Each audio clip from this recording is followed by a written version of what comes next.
Here we go, back once again on the Gill Athletics Connections Podcast. Thanks for joining us. Thanks for hitting play. If you were with us last week, we had Miss Ursula Harris. Coach Harris was the USTFCCCA Girls Coach of the Year that we're going to be celebrating next week in Orlando at the USTFCCCA convention. This week, we got both. We got both big dogs here. So we had Ursula last week. We got Nathan Warnecke. Help me welcome from Fishers, Indiana High School. And I'll tell you why I actually said Indiana here in a second. Help me welcome the wise, the wonderful, the boys, USTFCCCA National Coach of the Year, the wise, the wonderful, Mr. Nathan Warnecke. Nathan, how are you, sir? I'm doing well. How are you? I'm doing awesome. So I had to be very specific and say Fishers, Indiana, because where I live here in the Champaign-Urbana, Illinois area, we have very, very close to, I have friends that live there, Fishers, Illinois. Yep. Now, Fishers is famous around here because their mascot is the bunnies. And they have this like really rabid, they try to make it as intimidating as a bunny can be. Tell me, please, this would be the best thing in the whole world that Fishers Indiana High School has a bunny as a mascot as well. Nope, unfortunately, we're the Tigers. We're the Tigers. Okay, that's what I was in high school, so I guess I'll go with that. See, a tiger could beat a bunny, even a rabid bunny. So we let's not do a Fishers versus Fishers like football game or dual meet or anything like that. Nathan, dude, this is a big deal. Congratulations on winning the boys National Coach of the Year, man. It's crazy. I mean, has it settled in yet? Not really, because I'm also the head cross country coach. So like literally once the state track meet was done back there that first Saturday in June, I was almost a week later already thinking about cross country. So it's like the state championships kind of settled in, but National Coach of the Year, I don't know if that'll settle until get to Orlando, honestly. Yeah, I get it. I'm not a distance guy. I was a sprints, jumps, hurdles coach in my coaching career, but I always had a lot of empathy towards my distance guys, because it's like, oh man, if you want to do anything in the fall, well, you have to have a summer. Like there's no getting over that, where for track it's like, I'd like for you to do some things as a sprints, jumps, hurdles, but we got all fall if you don't do anything. Distance runners and coaches, man, you are literally 365. You get what, maybe you take a week off after cross country. Maybe you take a week off between indoor and outdoor, and then maybe you take a week after outdoor, and that's it. Then the rest you just go. Yep. It's amazing. Yep. It's amazing. Well, we're going to learn about this magical year that ended with really a big award, man. I mean, USTFCA, shout out to the crew, Sam Seams, and the entire USTFCCCA organization. By the way, I failed, I think, to mention this last week. I got to give a shout out to the U.S. Marine Corps. They're the ones who actually helped sponsor this as well. So, thank you so much. Obviously, maybe for obvious reasons, have a big heart for sponsors. And so just want to show gratitude to the U.S. Marine Corps, who sponsors these amazing awards for the state coaches of the years, as well as the national coach of the year. But, I said this last week and it's still so true. They put out this list of 50 high school coaches of the years. And that's just what a hard award to get, to name, like the best, the air quotes, the best, because how do you define that? High school coach in Texas, Indiana, Washington. I mean, that's impossible. And then to take these 50 men and women and try to pinpoint one, get out of here. You can't do it right and you can't do it wrong. They got it right here, my friend. And I'm excited to learn more about this. Well, let's hop into our Wayback Machine. Let's actually learn about your journey first, and then move into this awesome year here in 2024 that happened for you guys there. Nathan, track typically starts somewhere, assuming you were an athlete. Where does track and field and maybe cross country start for you? Started in the 6th grade for me. Oh, wow. Yep. So, and cross country. So I grew up like on the east side of Indianapolis, on the outskirts of Marion County, which is where the county that Indianapolis is in. So I went to kind of a rural high school called Mount Vernon High School. But I lived a lot closer to some of the Marion County high schools. But I grew up a huge football fan, You know, back in the day, I was, love Chicago Bears, Walter Payton, 49ers, Joe Montana, Jerry Rice. Wait a minute. You Yeah. Indianapolis though, not Colts Yeah, we didn't fan? we didn't have a team back then, back when I was young. So, I was born in 1976. So the Colts didn't arrive till about, I think, 1984. Is that okay? Hold on. So because you said 1976, that's how old I am. Now I Okay. grew up down in Alabama and Florida, so but I don't think I realized that this is going to sound so dumb. I don't think I realized in my time frame, so our time frame, that the Colts weren't. I know they weren't always there, but I thought that was like a Yep. long time ago. That's interesting. Yep. So, Huh. and then when they moved to Indianapolis from Baltimore, we started going to games. So I was just a huge football fan.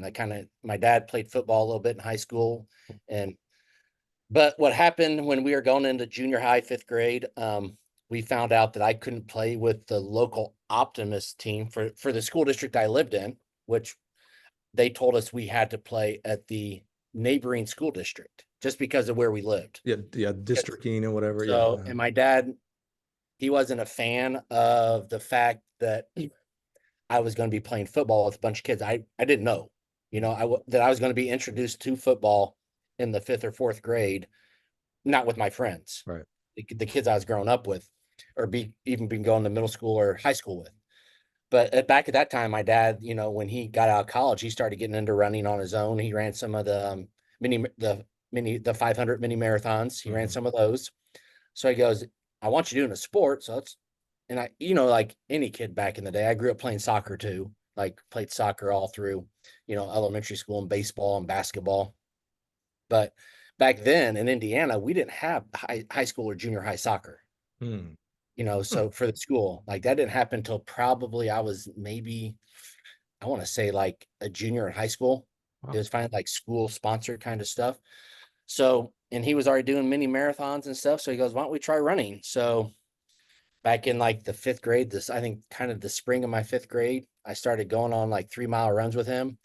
And then I went to the first cross country practice in the summer, heading into my sixth grade year. And I kept up with the best, like the eighth graders. And then Wow. it snowballed out there. So, I mean, I did cross country and track and field all through high school, all through middle school. And then went to the University of Evansville, Yeah. stopped running for a while, but then I transferred to Butler University Oh wow. and ran there for 4 years. And then, then after that, kind of got away from running, went to work at Roche Diagnostics, which is formerly, I don't know if it's like Lilly, but they do kind of the glucose monitoring for diabetes. They do all that. And I worked in a research and development lab, did that for 3 years, but then our product line got sold to our vendor out in California. Hmm. And I had the chance to either move out to California or, change career paths. So I changed career paths. I didn't want to move out to California. Kind of, I born and raised in Indiana, kind of just wanted to stay close to home. So then I decided to transition into teaching. So I went to the University of Indianapolis this had been in 2003. I went to the Wow. University of Indianapolis, got my master's of arts in teaching, but the summer leading into 2003, so I got kind of I guess you'd call severance out of Roche, so in May of 2003, they gave me a huge severance package. So I'd already made a decision to go to teaching, but I had that whole summer off because I wasn't taking, so basically 3 months off, and then kind of just did some traveling. But then all of a sudden I got a phone call from my old high school coach, Bruce Kendall, I think this is his 50th year coaching at Mount Vernon High School. Wow. Yeah, so he's been doing it a long time, but he was back then in 2003, he was having his 50th birthday, and his wife was putting together a special secret celebration for him at his church. And at that time, I was out in San Francisco, and I say, "Hey, yeah, I'll be back in town. Of course, I'll come see Coach and celebrate his 50th birthday with him." You know, and I got there, and then he found out where I was in my life because he knew I was the last he checked, I was at Roche, Mhm. and he goes, "You know what? We actually need an assistant coach." He goes, "Can you work it out?" So then I came on as a volunteer assistant coach, and I was brought in. I was still in somewhat good shape back then. I don't run anymore because it's too Life. painful. Too Yeah. painful. Um, so I ran with their number one runner at the time, and got in. I volunteered for 3 years at Mount Vernon High School.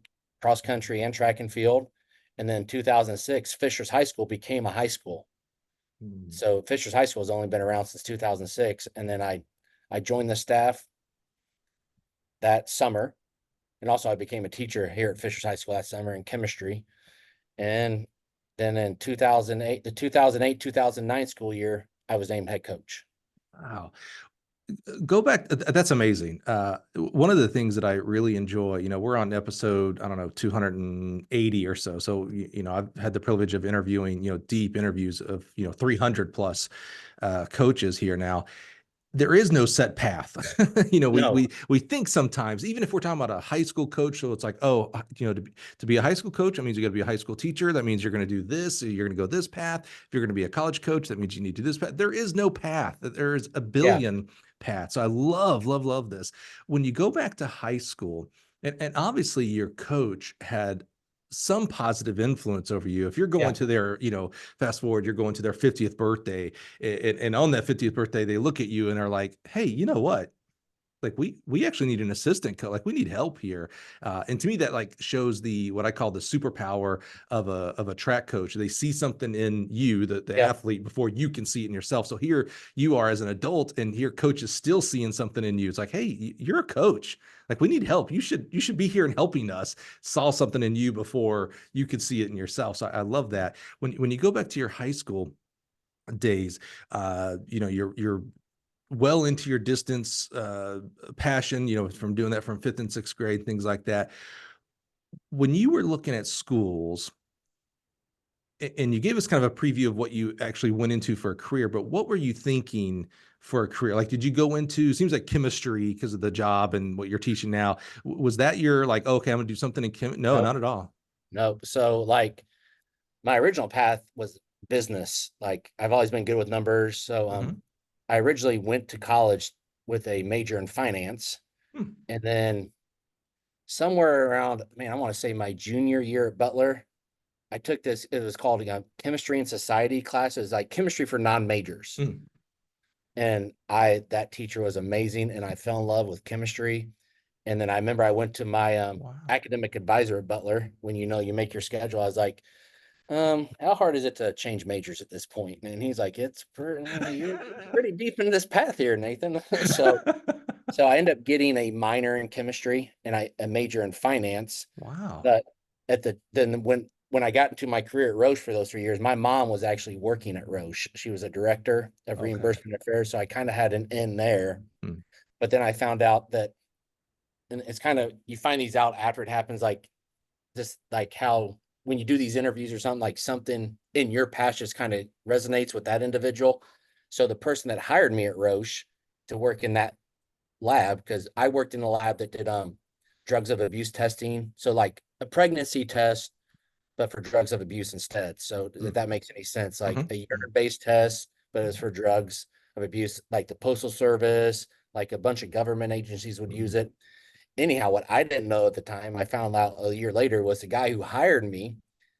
He loved the fact that I had a finance background because he was a day trader. So this doctorate, and I think he had a doctorate in biochemistry or chemistry. Like the fact that I had hardly any chemistry, but he goes, I just love the fact that you were finance, and that's why we hired you. I was like, oh, okay. I'm sure it didn't hurt that my mom was, up in the management within Roche. Sure. But it's so interesting. That's funny. How it all plays out. So to that point, was there any thought? We're both 40. I just had my birthday, so I'm literally just turned 48 for me. Yep. It's hard. I couldn't have. I've been here like at Gill now for 18 years. In fact, almost to the day, 18 years. Go back 20 years even, and I would have never told you, hey, I'll be working for this company called Gill Athletics, or hey, I'll be, hosting this, successful podcast, things like that. Did you at all, when you were, whether it's high school or going through the college, teaching at all? Even like, oh, it would be kind of cool, but I'm gonna stay on this business path or this chemistry path, but it'd be kind of cool to be a teacher. Any at all inkling of being a teacher? No, not through high school, not through Yeah. college. I would say it was after 9/11. actually. Mm, Because, you know, I mean, what we would have been what, like 20, 24, 25 back when that mm-hmm, happened, mm-hmm. if I'm not mistaken. And, you know, you hear stories about people around our age at that time, they enlist in the military because, Right. you know, because, but then I remember I was dating a girl who was in Northwestern. I just realized at that time, I was like, man, maybe I want to be a teacher, do something to serve. But that was back in 2001. But, you know, I mean, you currently have a job. You don't have any education to become a teacher. Right. So, you know, oh, I'm going to quit my job Yeah. to go back to school where I've already spent 5 years. Yeah. So then it all kind of just somehow it happened, you know. I found out in the late 2002 that our product line was being shipped all the way out to California. Right. And I was like, and that kind of started the process, like maybe this is that opportunity. And I remember there was someone who worked at Roche at the time who was actually doing the transition to teaching path. Interesting. And so I kind of started investigating that. And then I made the decision that I wouldn't move out west, that I would just Mhm. go ahead, become a teacher. But, you know, thankfully the support of my parents, especially financially at that point, because I didn't want to go into any debt. So Right. they were able to support me during that time. Why I went back, because I had to do an extra year of undergrad, because there were some courses I didn't have because I was a major in finance. So to become a chemistry teacher, there's some more courses I needed to take in science and like physics and like upper level chemistry classes. So I took a year to do that. Then I could finally get into the 2 year transition part where I took all the teaching classes. Wow. So, I mean, yeah, I didn't grow up wanting to be a teacher, even though So, both my parents, their bachelors were in teaching. oh, is that right? See, I ask a lot of times people go into teaching because they have family members, whether it's parents or aunts, uncles that were teachers. But you mentioned your mom worked for Roush, and I was like, okay, well, they're not teachers then, but they had at least some kind of teaching background, whether educationally or not actually application.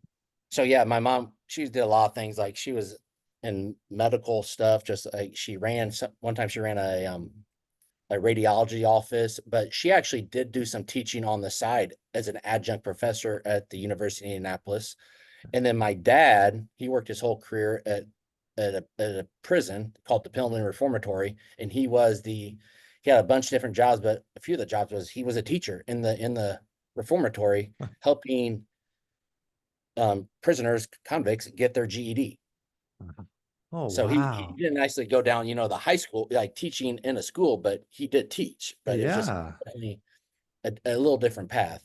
So I guess it kind of, maybe it was somewhere in me and I just didn't realize it, Yeah, but yeah. Well, that's what, I've said this before on the podcast, and I believe this in like I say this in my life, this is a core belief of mine that I believe everybody is put on this earth for one super fantastic purpose. mhm, Unfortunately, very few of us actually find that purpose. yep, Like Nathan, maybe you were put on this earth to be the number one painter in the world, like Starry yep, Night and things like that. But because of things that are or are not presented in front of you, you never took art class or never had, was even introduced to art. So you don't even, never even was able to, tick that gene and make it grow. You know what I'm saying? So what's interesting to me is, maybe you were put on this earth to be a teacher and a coach, and it just took, drastic things, your company being bought out. That's a yeah, drastic push there. And it's like, oh, now I'm presented to, do I move all the way to California where I have no friends, family, culture? I know nothing there. I'm born and raised right here. I'd like to stay here. Well, what am I going to do then? And I think maybe you were put on this earth to have that servant leader heart. And it's like, okay, well, then I'm gonna become a teacher then. Like, I just love that, you did a lot of things to not become a teacher. And yet the universe, or however you want to put it, yeah, it was like, nah, bro, I'm yep, gonna get there eventually. I'm gonna make you a teacher. You know what I'm saying? Like, yep, that's so cool. So, similar question, as you were going through high school, enjoying that I assume, maybe I shouldn't assume, you enjoyed the actual being of an athlete, being on the team, yep, things like that. Went to Butler. What a great track and cross country program they continue to have there for a long yep, time. Was coaching ever, because you don't have to teach necessarily to be a coach. yep. Was there ever a thought of like, maybe I could be a coach one day? So yeah, so when I made the decision to go back and transition into teaching, coaching wasn't even on my radar. Is that right? Yeah, because at that time I wasn't even running. Like I So wasn't even running on my own. But then when my coach and I went to that 50th birthday yeah, yeah. party, and I was like, okay, yeah, okay, let's try this coaching thing. And I fell in love with it. And it was a lot of fun. So I wouldn't have been surprised if you would have said, "Yeah, I became a teacher because I wanted to be a coach." You know, because coach is such a driven in sport. It's such a Yep. driven thing for us. It's like, okay, if I got to coach high school to coach high school track and cross country, I got to be a teacher. Well, then I'll go become a teacher. You really were. I am going to be a teacher. Like that Yep. is where my life is moving towards to serve others. And then this coaching bug kind of came on the side and was like, "Well, Yep. yeah, you're going to do this too." Yep. Wow. So what was it like? I'm fascinated by this because I, at one point, when I was coaching college track and field, also thought about going back to become a teacher. Thought about it going back to my old high school, actually, as well to do football and track there. And I couldn't wrap my head around going back to college on it. Yeah. You know, what you did, like when you're telling me that, I'm like, oh my gosh, like, yeah, not only did you have to do your regular master stuff because of your major, like, of course you'd have to go do some undergrads. Like, that's just, what a commitment, dude. Like, Yeah. I barely made it through first time college. I don't, I just can't do it, second time. What, when it becomes real, so you get your degrees, you get your first teaching job. I'm always fearful of like, oh gosh, because you don't know the job until you get in the job. Yep.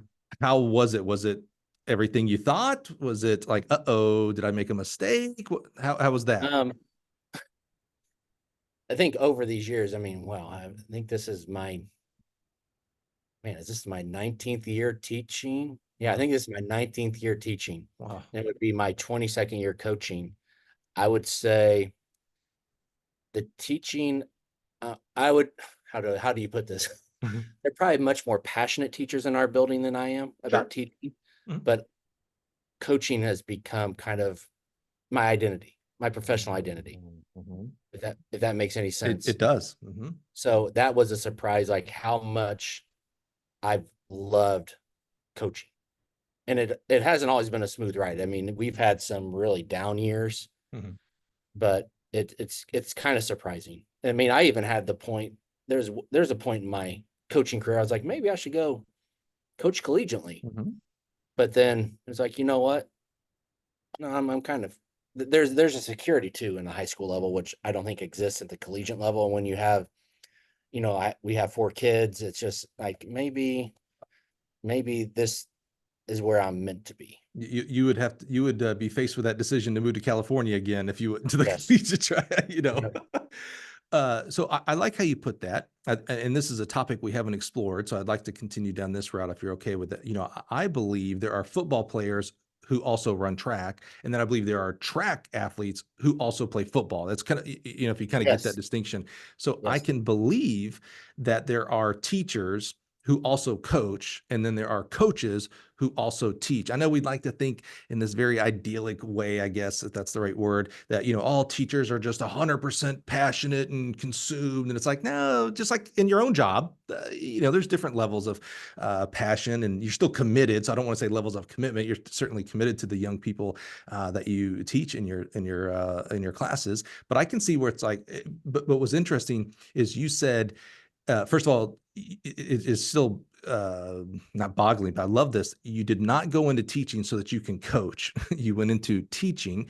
You said that it surprised you of how your identity has become coaching. That's where it kind of made me think about that. Oh, you're a coach, maybe who teaches, even though you went in as the teacher first. How did that occur? What, if you think back, 22 years now of coaching, 19 years of coaching and teaching, it's typically probably gradual. There probably wasn't maybe a light switch moment where it just turned on and was like, oh my God, this is what I was here for. How did that coaching kind of, my words, I don't want to put words in your mouth, overtake teaching? Um, hmm. Interesting question. Honestly, it's probably had a lot of early success in my coaching career when I was at Mount Vernon as a volunteer coach. Like when I was in high school, I never made it to the state meet. I would argue maybe I was just an average runner. Yeah, I know I went to run at college, but I never ran on the varsity team at Butler Wow. back Yeah. in the day under. Well, it would have been Joe Franklin and I was Jerry gonna say, Ball. was it Joe back then? Yeah, Yeah, and it was. JB. It Yeah, yeah, absolutely yeah. was. Good Yep, friends. yep. Yep. So I wasn't top seven ever. I mean, my final year there is when we finished 16th in the nation.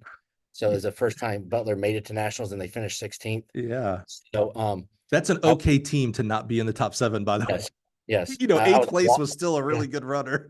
yeah. I was a walk on. Yeah. So I was never a great runner. But then when I started coaching in Mount Vernon, they had an individual who ended up running at Miami of Ohio, Brad Untrower, who, his sophomore year, I think it was, maybe his junior year. I came in as junior. He was down in the 15:30, 15:40 range, which is, way faster than I was at the 5K. So just that success, like my first year coaching, I got to actually, I was invested in the state meet.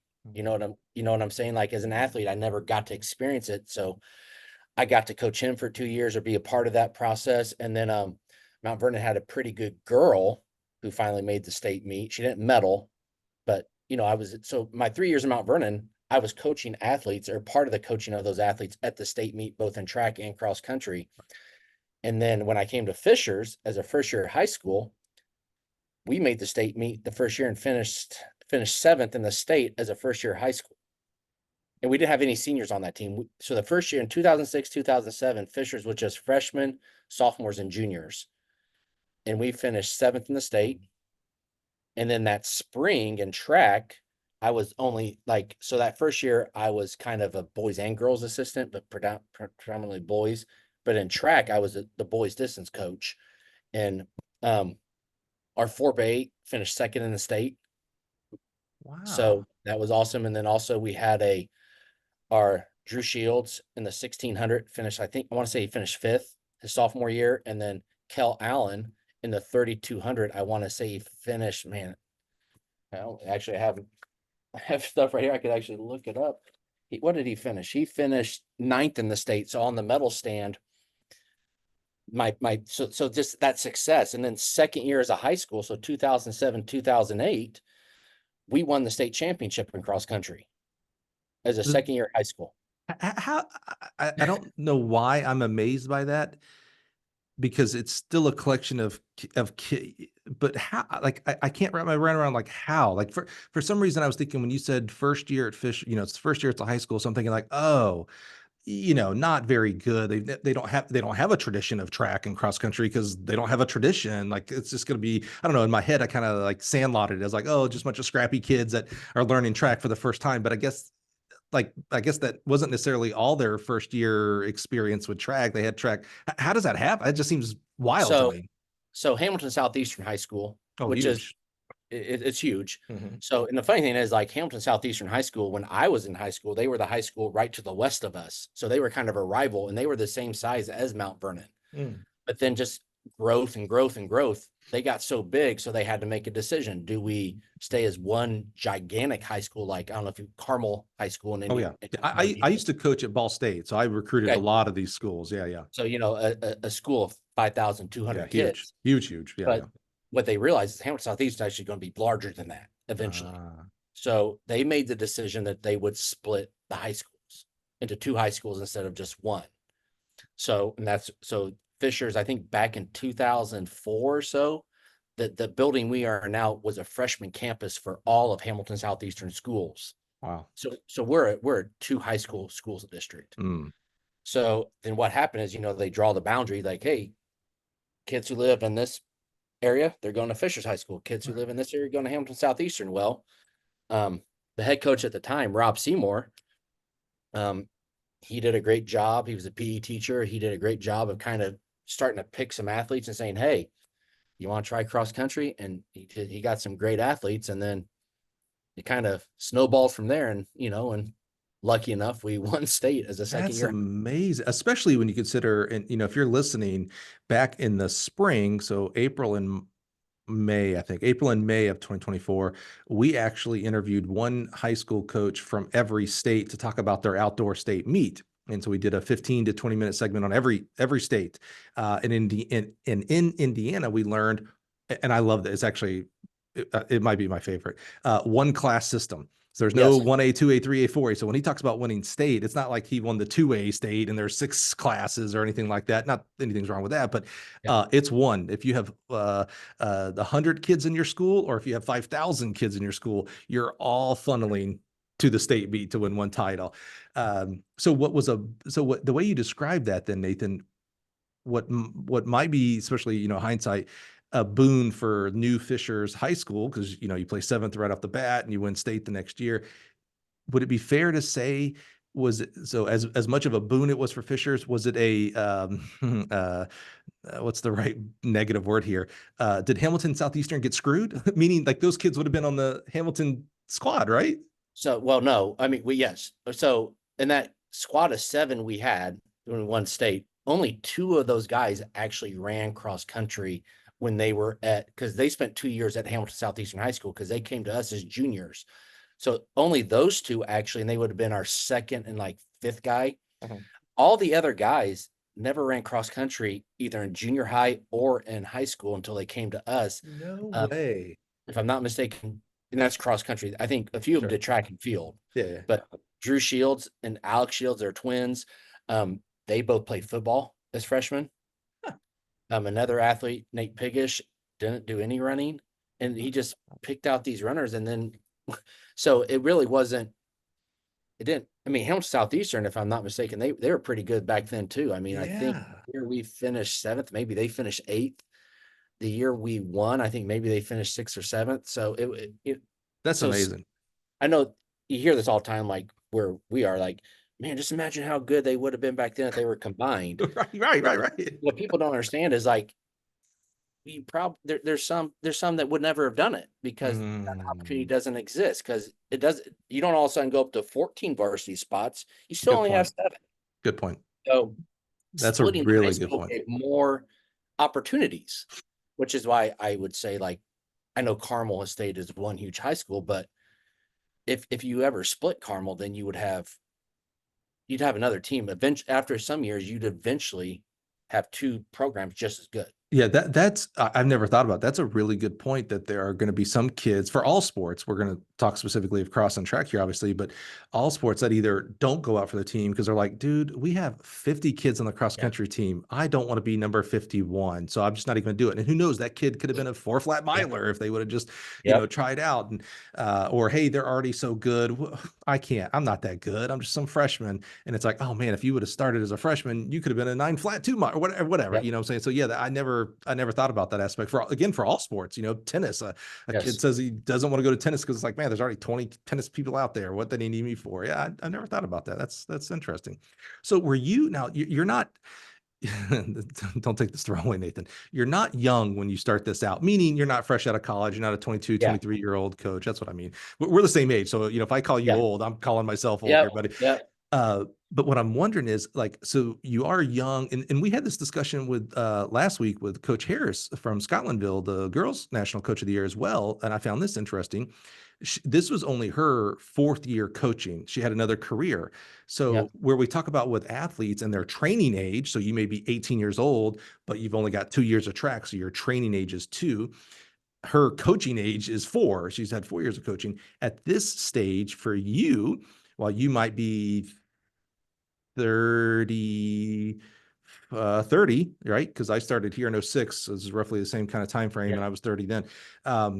Your coaching age is like 1 year, 2 year, 3 year, in this stage that we're talking about here. Did you, you're a little bit more mature as a 30, 33-year-old than you were as a 23-year-old, I hope. But I can see myself as a 23-year-old coach, like kind of feeling myself a little bit like, oh man, like I got this coaching thing down. Look, we already won state. How are you feeling, like, as far as like your, were you like, man, why am I not national coach of the year already? It's my 3rd year and I'm winning. I'm being facetious when I say it that way, but like, how are you feeling, like, as a coach, like your own belief in yourself as a coach? I think you described it pretty accurately. I thought I had it all figured out. Yeah. Okay. Not only did we win state, I know I wasn't the head coach then, but I was in charge of the training and the workouts because we were a combined program. The head coach was both boys and girls, so he tackled the girls with the girls assistant. I basically had the boys all to myself. Yeah. So yeah. now that was, was that the first year Nike Cross Nationals? It might've been 2007. Mm. So, and we went to that and we came 0.0, like literally like 1 second away from Mason. It might have been Mason, Ohio got to go as a callback qualifier At large. Yeah. just Yeah. by like an at large, yeah, by 1 second. So yeah, I'm feeling myself. I'm thinking, oh my God. Then in the spring 2008, I'm still the distance coach, and Drew Shields wins the 800 and the 1600 state title. First time it's happened in 60 years in the state. Yeah. So Seriously? Oh, that yeah, surprises me for some now reason, but it's yeah. happened more times since then, but Yeah. he was the first one, I think, for either, I might be wrong, maybe 40 to 6 years. I'm sure someone in Indiana Yeah. will. Long time. Yeah. It was a long time.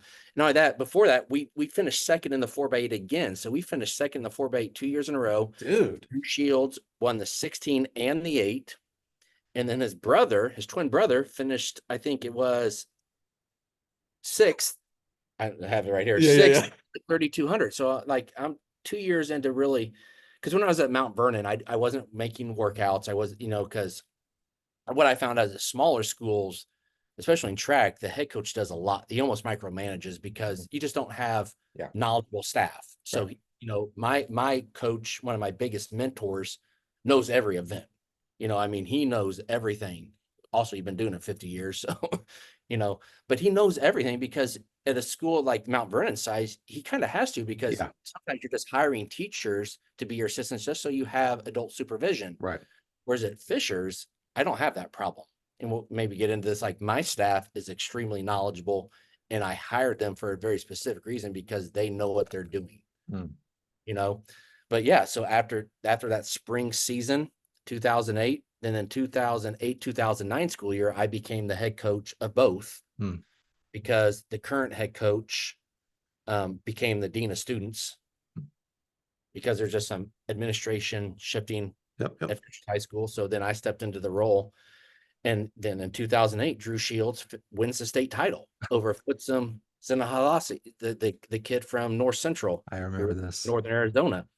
So, and now that we finished 5th as a team. So 2 years in a row, we're on the medal stand. And then come back that spring, 2009, Drew wins this 1600 again. And now that he's 4th in the nation at, it would have still been Nike Outdoor Nationals down at Greensboro, if I'm not mistaken. Yeah. That in the fall, he finished 4th at Foot Locker. He finished 7th at would have been Nike Nationals. He made it as an individual. So he was a 2-time All-American in cross country, going to Wisconsin to that stellar program. Yeah, absolutely. Right?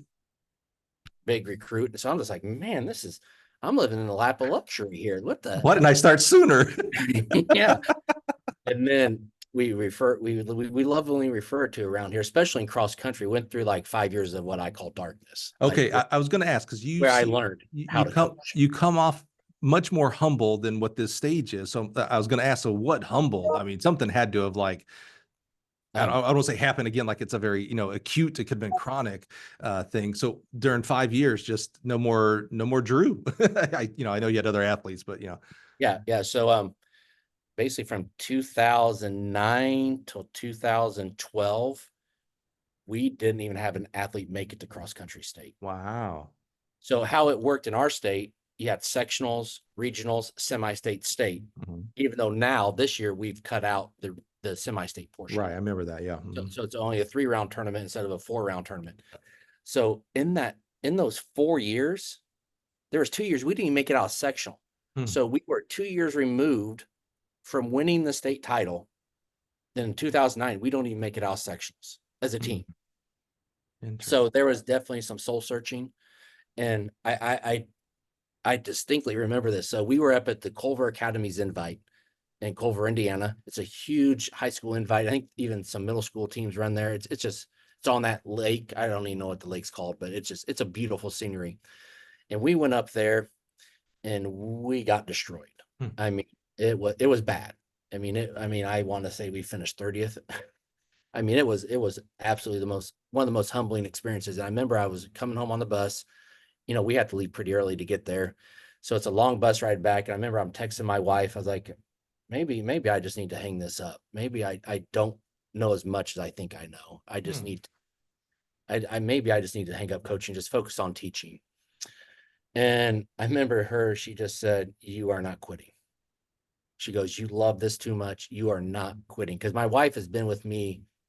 We got married right after we won the state championship, like that December. So she's been with me the whole time that I've been at Fishers. So she's been along the ride the whole time. So with my kids, and she was just like, and I want to say this was about 2010 or 2011. And then we used to do team camp in cross country. And that's where some of the old guys, Drew Shields, all them, they would serve as camp counselors. Very cool. And we used to, and this is kind of getting into some of my philosophy, and a lot of teams do this still, I know, but like goal setting and all this stuff. Hey, we're going to make state. And then I remember Kel Allen, who ran for Purdue, goes, you know what? And I say, guys, something's not right here. We have talent. We're a high school, 2,500, 3,000 kids. We have talent here. So I was like, some of this on me. Actually, probably a lot of this on me. Like, I'm not directing them in the right way. And then we kind of, a bunch of the alumni and I kind of sat down and were like, what can we do? And then we realized that we weren't, I as a coach was not focusing on the right things, right? I mean, and the goal needs to be this is probably cliche now, like amongst coaches, the goal needs to be the everyday, right?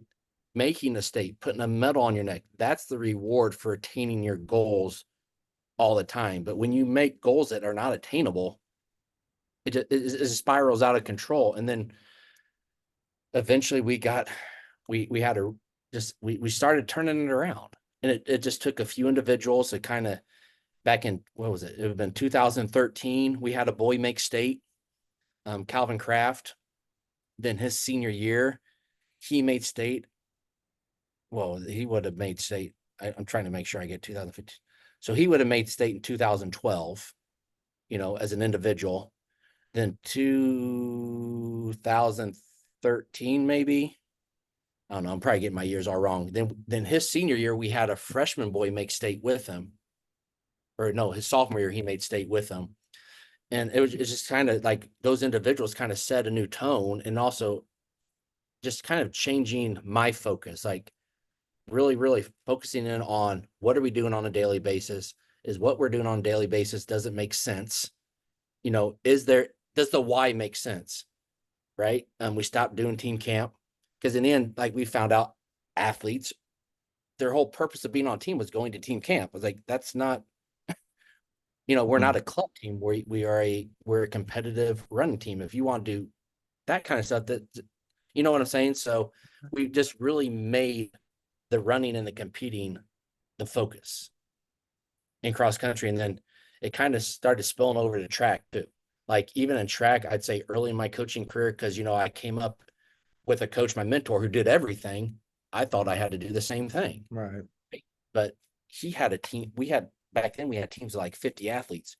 We were having teams of 90 athletes, so it's like, I can't do everything. And I remember some of the coaches kind of took me aside, goes, man, you're micromanaging us. Like, let us do our job. And I took that to heart, and I really kind of stepped back. I was like, you know what? I'm the head coach, but I'm going to focus on my distance boys and give my event coaches the freedom to do what I hired them to do. Right. Instead of kind of like, I would go over there and try to help out with 4x1 relay exchanges. I was like, what am I doing? Right. I had never ran a 4x1 in my life, so that's kind of just those years really kind of helped form where we are now. And then I would say, then we got a team to cross country state in 2014 for the first time since 2008. And then, let's see what else here.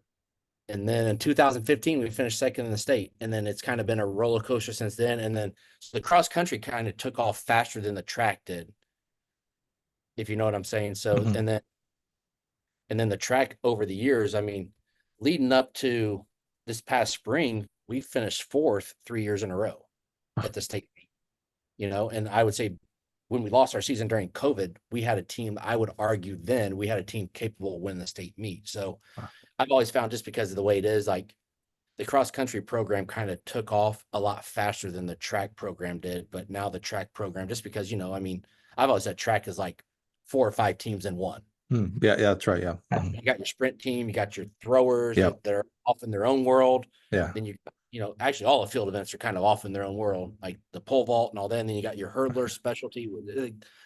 But cross country is just one thing. Yeah. Where there's a bunch of moving parts. Yeah. First of all, Nathan, really appreciate your humbleness and authenticity to express that. You know, when we started this podcast 5 years ago now, it started with, and we still maintain this to today, to uplift and honor coaches and what you do and the journey that you go through to be where you are today. And I appreciate, you know, what we're doing here with that. Quickly, because of listener feedback and things like that, it also turned into, well, what value can that journey present to people who choose to listen? And I think what you just expressed there, while you're a high school coach, I think I could have put any university behind your name, club behind your name, and there would be a lot of shared experience there. We play this balancing act of coaches. I see this a lot of times where what you do as a coach, so the actual coaching, and when I say that, not just the X's and O's as far as like the workouts that you conduct, but also the leadership, so your style, things like that. We talk about how important that is, we as coaches, and it is, no doubts. If someone's not there to administer the workouts, which includes rest, by the way, if someone's not there to talk about that, we're going to be a complete team, not just a distance team or just a throws team or whatnot, those things matter, and they matter tremendously. And then on the other end of the spectrum, and this is a spectrum that I fight all the time, we get the, hey, you know what? It's not me, it's the athletes. If I don't have athletes, it doesn't matter how good of a coach I am. And by the way, I'm just a bus driver. That is my number one pet peeve, specifically on social media, when a coach will say, I'm just a bus driver. And it's like, well, cool, then we don't need you. That means I can get any parent to drive the bus. And that's ridiculous. That's not true. So what is interesting to me in that journey that you just described to us, so you go from, and right off the bat, like, I'm not sure if it's good or bad if right off the bat when you start coaching, you have great athletes. It's the journey is so long, and you mentioned roller coaster, which means up and down. So, but then when you mentioned the team camp, I thought, when you said, oh, and we do team camp, I was like, oh, this is how it got turned around. In my head, I'm like, oh, team camp, camaraderie, blah, blah, blah, all these things. And you, as a leader, were able to identify, like, oh, wait a minute, this is one of it. No one thing is the one thing. This is one of the things that might be holding us back here. How, and you mentioned, I really like this part of the story, reached back out to your former team, I assume captains, but, leaders, your coaching staff, like it sounds like you were able to take a step back and humble yourself, for lack of maybe a better term, and say, hey, obviously something's wrong here. Maybe it's what I'm actually doing coaching, but that seems to have met it out. So maybe it's not that. Maybe it's these team camps. Maybe it's not. It seemed like you, instead of trying to, and we as coaches do this a lot, instead of trying to put everything on your shoulders, you, just like you're coaching to make a team, you as a coach were like, well, I have a team. I have former team members. I have my own staff. I have my former coaches. Let me sit down and talk with them. How hard was that? Because we've said this 1,000 times. I'll continue to say this on the podcast. Ego is not bad. Bad ego is bad. How were you able to, whether you had bad ego or not, how were you able to shed that and humble yourself and say, hey, guys, gals, something's not working. Help me. What are you seeing from your point of view? How are you able to take that step instead of the, sometimes common step of, you know what, guys, I'll put this on my back and I'll figure it out. I think it's just literally that the experience of having all those great experiences and saying, this does not feel good. Right. Like, we have athletes, they deserve more from me than I'm giving them. I mean, it just, Hmm. and just taking a real retrospective and saying, hey, what am I doing? Right. Because in the end, the coaches who say it's all the athletes. Well, yeah, I mean, you need great athletes, but this isn't our sport's not rocket science here, especially distance running, right? If you want to work hard and all that, you can be very successful. Now, I know in some of the, you know, other sports and track, especially there's some, there's some technicality to it, right? I mean, not everybody can high jump no matter how much you want to. Not everybody can throw a shot. Not everybody can hurdle, like, right? But just if we're asking all these athletes to do this hard work, then we as coaches need to work hard too. Mhm. So it just really taking the step back, saying, if I'm going to do this, I'm going to be the best I can be. And then what happens is what happens, and I heard a quote a while back that, you can't have success without failure. And we definitely I as a coach, the program had a lot of failure after we Don't had a lot of success. don't we forget that a lot of times though? Yeah. I love that because it's the same with happiness and sadness, good and bad. Like the good doesn't matter if there's not bad. Success doesn't matter if there's not failure. But it's cute to forget that that means we need failure. We need it, not we have it. We need Yeah. failure to have the success. And it's trying also, I see this happen. And, when that, I don't like calling it failure, because it just, you don't, it doesn't end or play out the way you were hoping it would.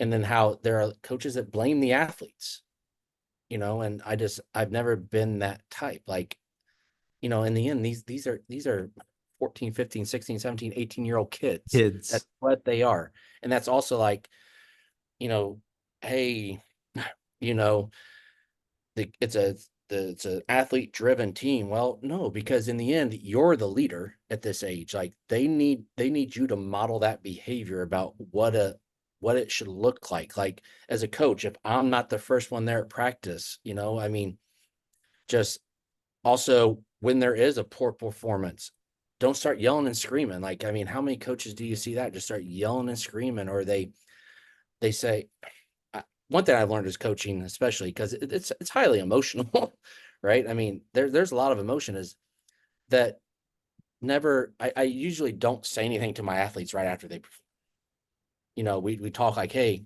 let's get on our training shoes, or let's especially in track, hey, we got another event coming up. Let's get refocused. Let's get our water in us. Maybe get some fuel, to get some food in us, and all this stuff.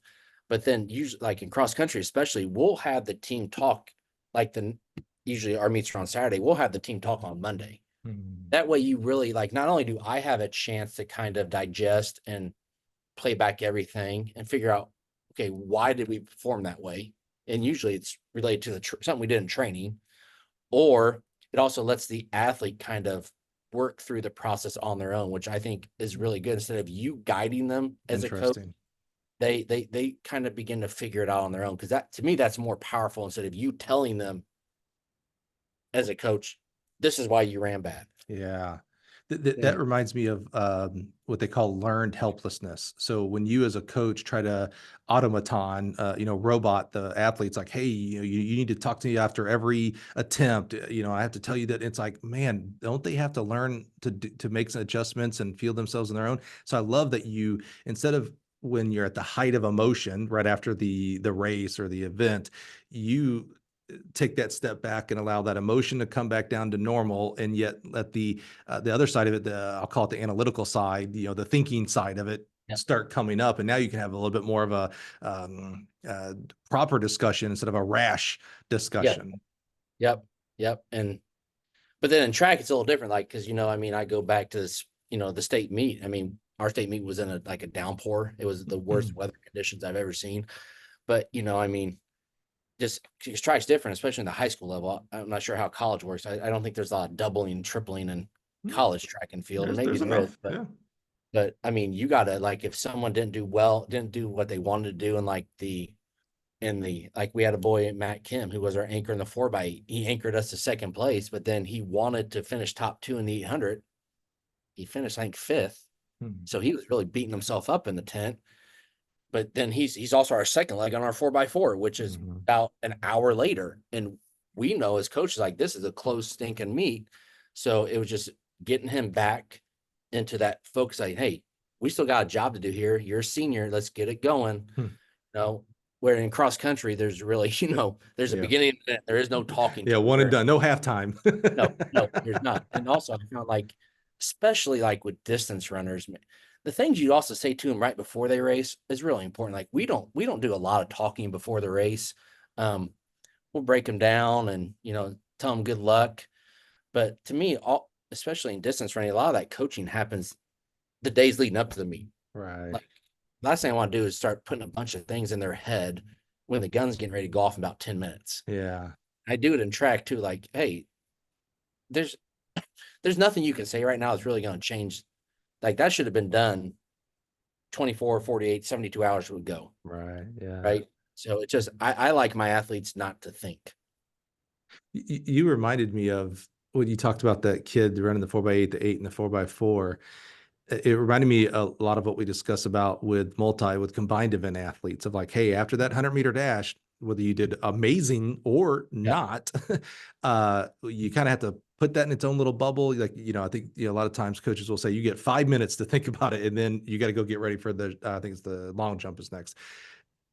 We talk about that a lot in our combined events, but maybe we're doing combined events for almost all of our athletes that are doubling and tripling. It's just like, hey man, I get you either, set a PR, you did the amazing thing. That's awesome. I need you to come back down because now you got to go do the open 8 or the relay and vice versa. Oh man, I know you didn't hit the goal you wanted. I know you're devastated right now. We got to kind of put that in a compartment. We'll talk about that tomorrow or Monday, because now we got to get ready. Our mindset's got to shift. Yeah, it's just interesting. I don't know that I've heard that much for our individual athletes who are doubling and tripling, but I hear it all the time for our combined eventers. Yeah. That's interesting. So what were you talked about, the responsibility of a coach, getting better as a coach. What have you done over this past decade plus now to get better as a coach? And maybe it's not just the coaching education side. Maybe, talk to us about maybe any level 1s, level 2s, or USTFCCCAs or Altus, things like that. But also thinking of as a teacher, because I know there's a lot of professional development on the teacher side, which helps you become a better teacher. Maybe there's something on the coaching side, or maybe there's something that transfers from teaching professional development to coaching. What have you done to improve as a coach? And I ask that holistically, not just, how to make your 800-meter runners better. I think it's just more just for me, like I get more out of, like, I'm very number driven. I write, when our top guys, like especially in distance, I write a lot of stuff down, like our workouts. I know a lot of coaches are out there with stopwatch, but I will actually write them down and document them. So then I can go back and they're like points that I can look throughout the year, like, hey, this is where we should be. So it's just, for me, it's just really being very meticulous, like writing things down. I know we have a coaches clinic in our state. And after you've been doing this like 22 years, like there's not a lot of things that I feel like can help me, because coaching is very specific to the athletes, your clientele, right? And no one can talk better about the athletes I coach than me, because I've been coaching this community now for almost 20 years. So now if I was to, switch to maybe a different event group because I had to for whatever reason, then education would be huge. But I think it's just, honestly, just being around kids. I think honestly, teachers make fantastic coaches because it's the, I live in the world of teenagers. Yeah. And also I honestly like having my own kids. So I have a daughter who graduated in 2023. And then I have a son who's going to be a freshman, then 2 little girls, one who's going to be a 4th grader, and one who's going to be a 2nd grader. So honestly, just kind of having them, especially girls, like, so I think I've mentioned earlier, like I've been a boys coach, but then just recently, back in 2023, I became also the head girls track coach. And this fall, I'm now officially the head girls cross country coach too. And I just think having kids of your own, especially girls, have helped really kind of, I guess you'd say, soften me in some ways and just kind of relax me too, because, I mean, you can't yell at these kids nonstop. Like, Yeah. the type of coaches, and it's not, some athletes can handle it without doubt. Some, Yeah. especially boys. There are definitely boys I've coached that can handle being yelled at and being kind of challenged in that way. I feel like maybe I was kind of that athlete too. I could handle it. But then there are athletes that can. That's something you have to learn. Like, and you learn it through trial and error, unfortunately. And sometimes it blows up in your face. And sometimes you just learning how to read kids. So I think being a teacher itself, you kind of just learn how to read teenagers. Yeah. Yeah. I'm not sure, the arguments occur from time to time on social media. Well, they'll show like a football coach who, grabs a football player's face mask and is yelling at him, blah, blah, blah. And, becomes these very two entrenched camps of like, well, yeah, that's how life is. That's how football, you got to be tough. And then there's other side of like, really yelling like that. I'm not saying you have to sit down and have like an intellectual conversation with the guy in the middle of the fourth quarter, but I'm saying, yeah, really yelling, like name another place where that is kosher. Like when you get to the workforce, that's not kosher at all. My boss, who has never had he's right on that wall right there. He's never had a reason to be mad at me, boss.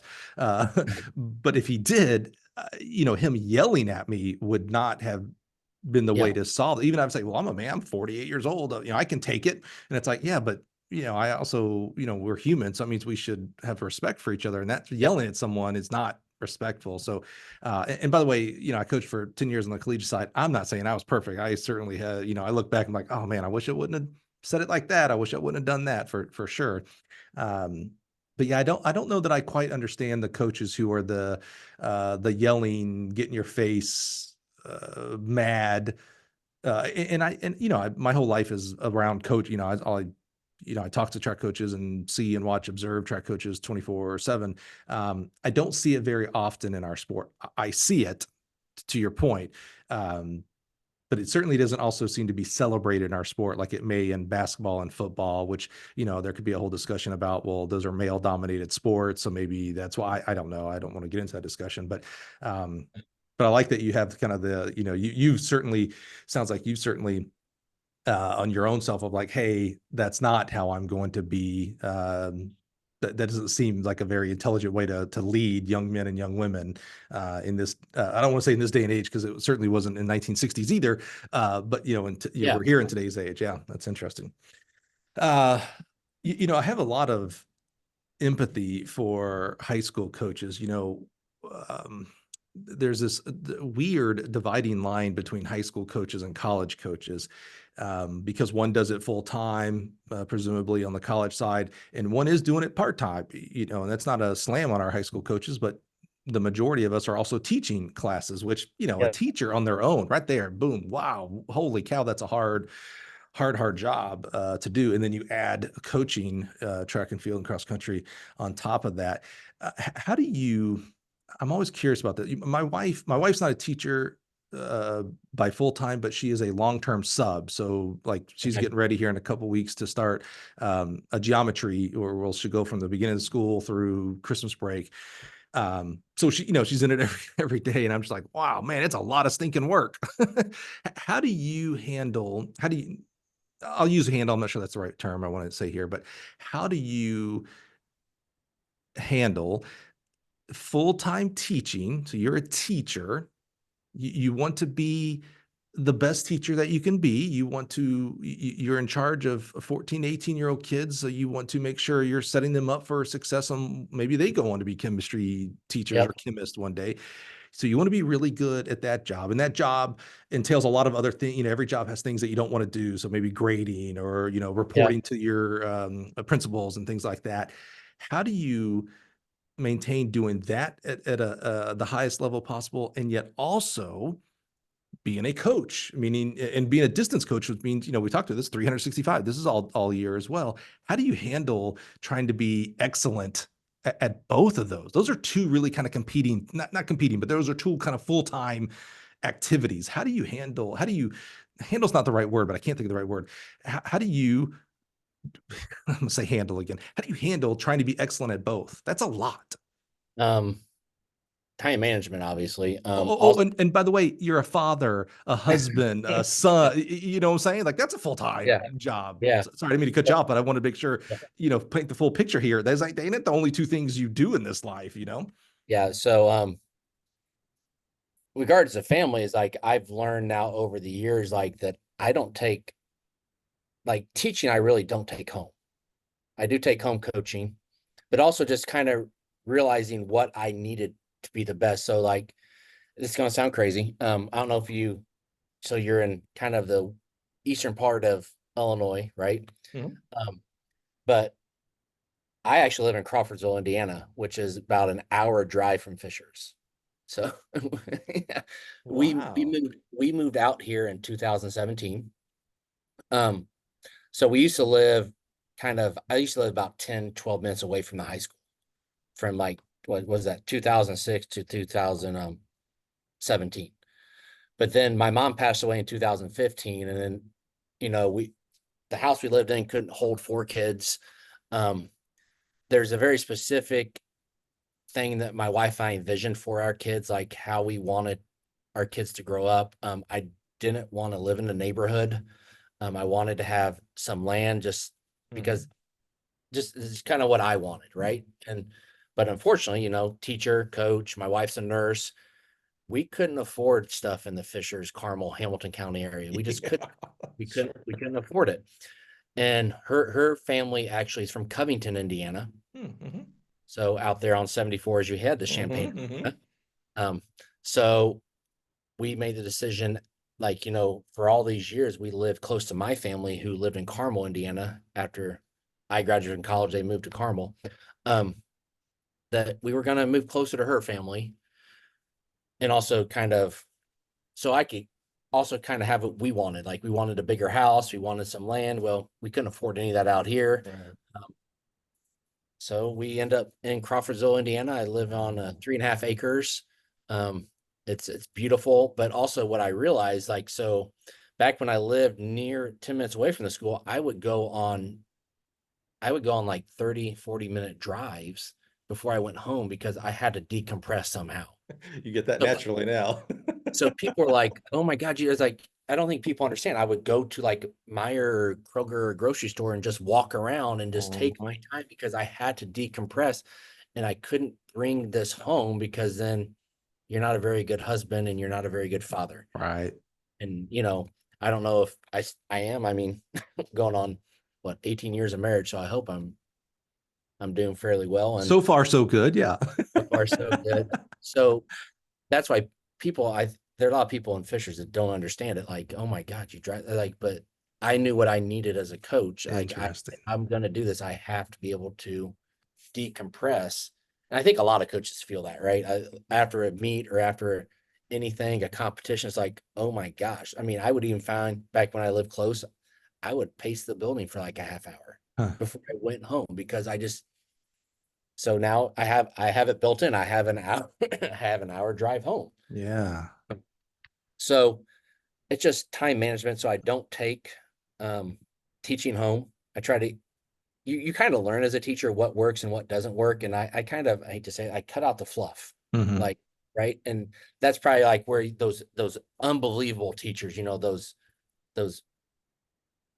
those amazing teachers that they have, I wouldn't call it fluff. That's horrible to say, but just, they go a little extra and beyond.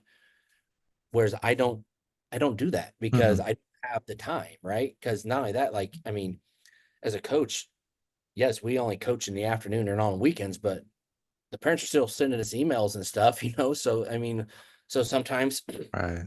while the students are working on some problems or worksheets or something or doing a lab, I'll have to respond to emails, Right. that have to deal with coaching. So it's like coaching is definitely a 24/7 kind of deal. And also, I mean, you've been doing it long enough. you get very efficient at it, right? What works, what doesn't work.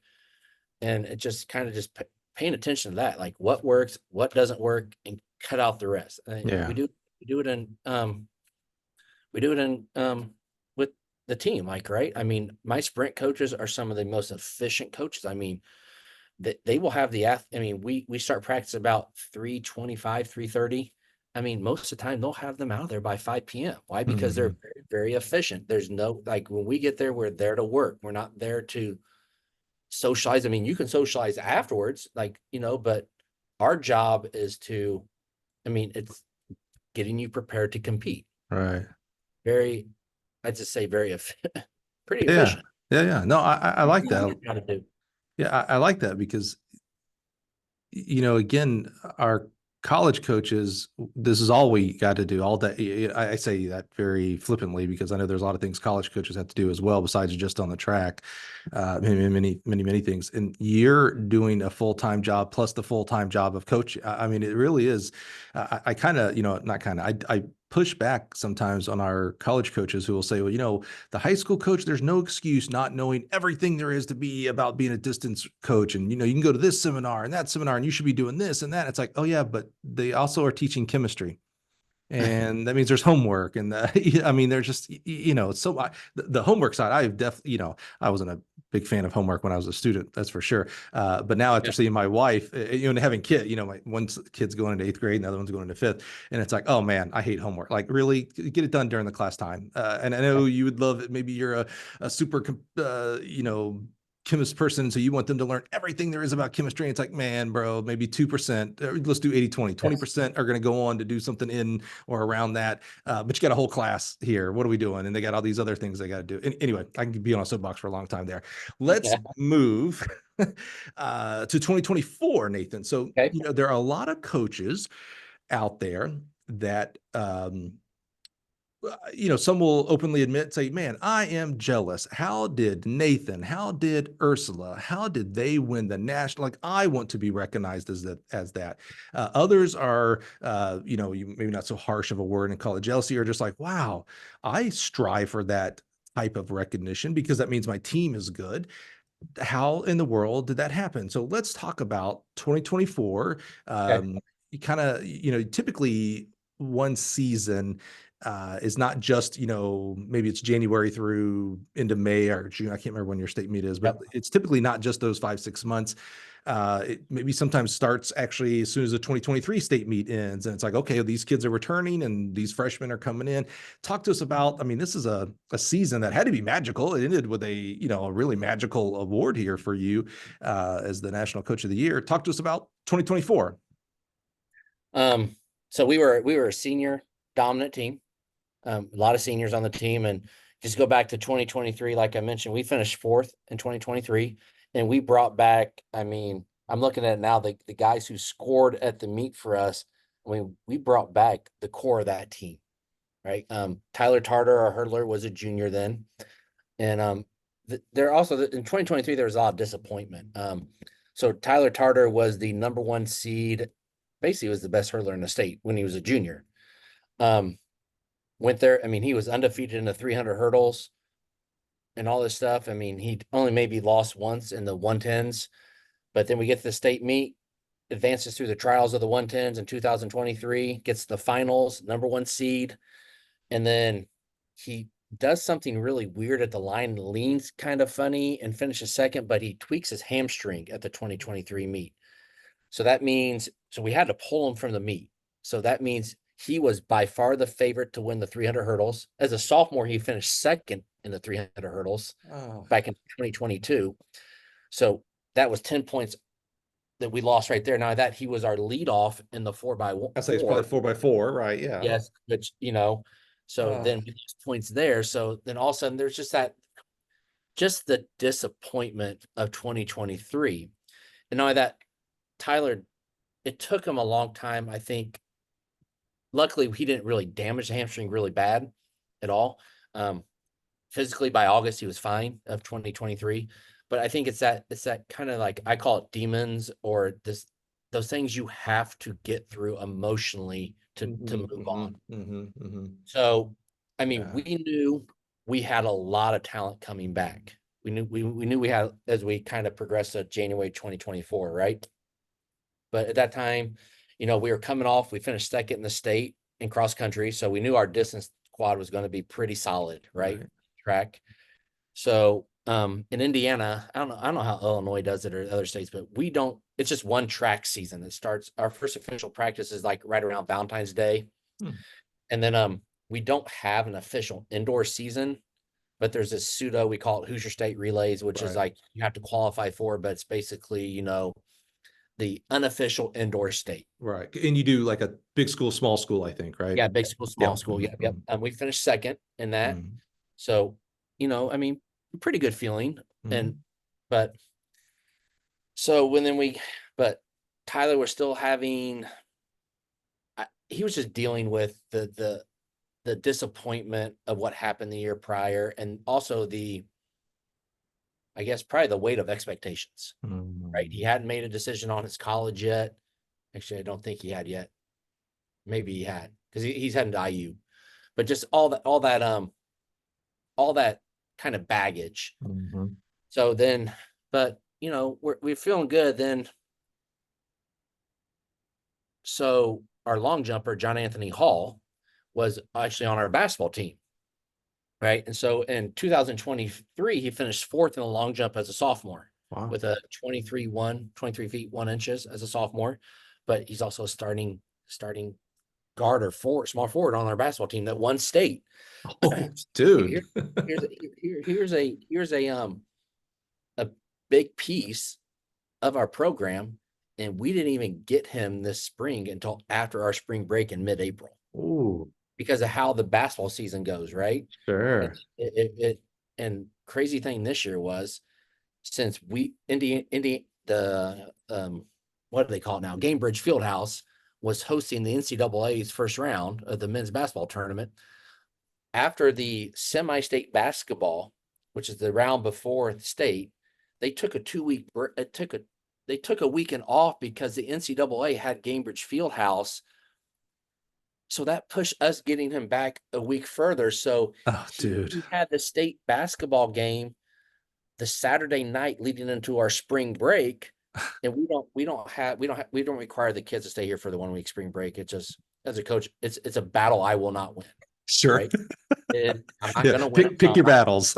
I'm not going to fight it. But so that means basically we don't see him until like April 10th. Wow. Right. And then he has to get in a certain amount of practice before he's allowed to compete. Oh, and then he tweaked his hamstring a little bit, and he's going to end up playing football at Stanford. He's a unbelievable wide receiver. So it's like, okay, we're not dude. We can't ruin this guy, right? So I would say through April, like we knew what we could do, but it's like things aren't looking good here. Yeah. Like, by that time, Tyler had got through everything, and he was on fire in the hurdles. But then when we come back from spring break, our best distance runner, Sam Quagliaroli, who finished third in cross country, just a freak accident. Like in March, he dropped a 12 case of soda pop on his big toe. Didn't notice, didn't think anything of it, just felt like a stub toe. Then when we come back, all of a sudden, and by the way, he won the indoor 3,200. Like he ran a 9:08, I think, indoor in March. Nice. So he's setting himself up to run pretty fast outdoor, right?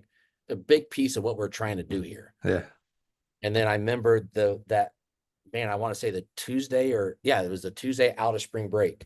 He comes up to me, and this, all coaches, this will resonate with him. Coach, we need to, having a pain. Like, oh, in distance runs, like, oh, son of a gun, what is going on here? And he's not a kid that ever complains. Right. So we went, nonstop trying to figure out he shut down, found out he had an acute stress fracture in his big toe.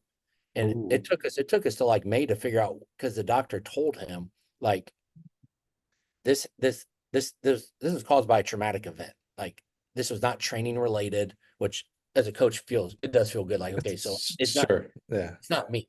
Right. Yeah. But then like I was like, Sam, did you stub your toe in the door? Did you do something? Because when I ran, I was always stubbing my toes, twisting my ankles, right? So I was like, did you do something and you just kept running on it and you made it? That's what happened. That traumatic event, if we would have dealt with it right then, he would have had a season. Right. Problem was he kept running on it and running on it, and he was having the best workouts of his life. But then it got so bad, like we had to shut it down. So now all of a sudden in mid-April, we've lost our best distance runner who finished third in cross country and freaking won the state indoor in a 908. Our long jumper, who was also going to be in our 4x1, we basically didn't get him for half the season because he's in basketball, which is great, right? It's great. You know, we won a state title in basketball, but now all of a sudden he tweaks his hamstring because he's trying to get ready to long jump. And then one of our big pieces on our 4x4, Leo Moreau, they have these showcase meets like in early April in Indiana. Like the sprinters have a showcase up in Lafayette. The distance kids have a showcase at Franklin Central High School, just where they showcase the athletes in like specific events. Like the one Lafayette, you got the 100, I think the 200, the 400, the 110 hurdles, and something like that. Then down at Franklin Central, it's just a 1600. Anyhow, Leo goes up there, he runs the 4x4 and something happens and he tweaks his hamstring. And this kid's running a 49-second 400, a major part of our 4x4, right? So here we go. We have Tyler dealing with the demons of what happened to him this year before. Like, you know, I don't want this to happen again. We just lost our best distance runner.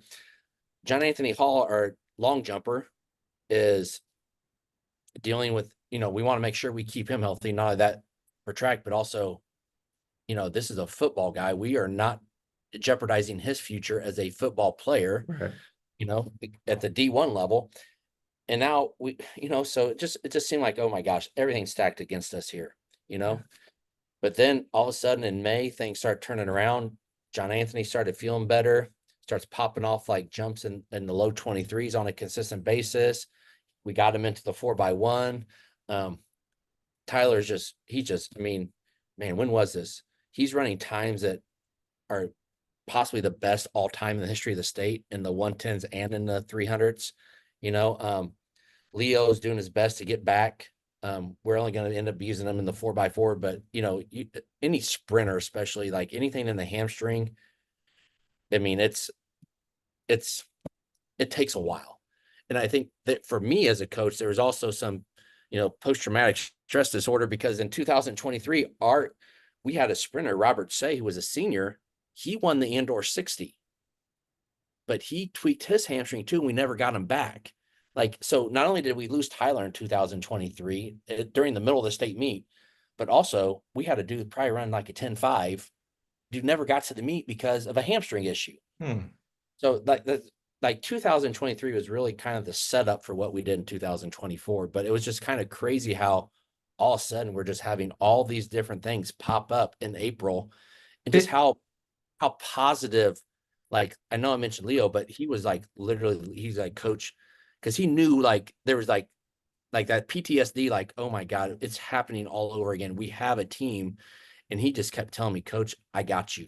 We will be ready when it's time. I got you. You know, just a senior leader just saying, we got this. It feels like, I'm a visual person, so it feels like, as you're describing coming off of 2023, the things that are going on early in 2024, it feels like, you know, I use a puzzle kind of picture a lot. It's like, oh, all the pieces are there. There's the 300 hurdle piece, and there's the 2-mile piece, and there's the long jump piece. And then the 2-miler, first of all, Soda's bad. That's what I got out of his story. Yeah, the funny thing is he wasn't carrying it for himself. He's carrying it for his dad. So, you know, all right. Well, okay. Well, that's okay. First of all, you know, you can't be drinking soda. And he goes, I was carrying it for my dad. That's the first thing I thought of. I was like, what's he drinking soda for? Anyway, there, you know, I see this visual of like, you pick up the 2-mile puzzle piece. Well, throw that away. That's gone. Oh, there's my long jump piece. All right. Well, that was already, you know, I don't want to say a questionable piece, but because of the basketball and everything, it's like, oh, well, that was okay. Throw that one away. Oh, my 300 hurdle piece. Well, that don't feel so good right now. It just feels like,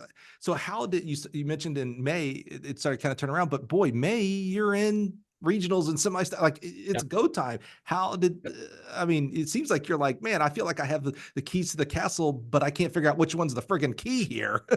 How did this turn around?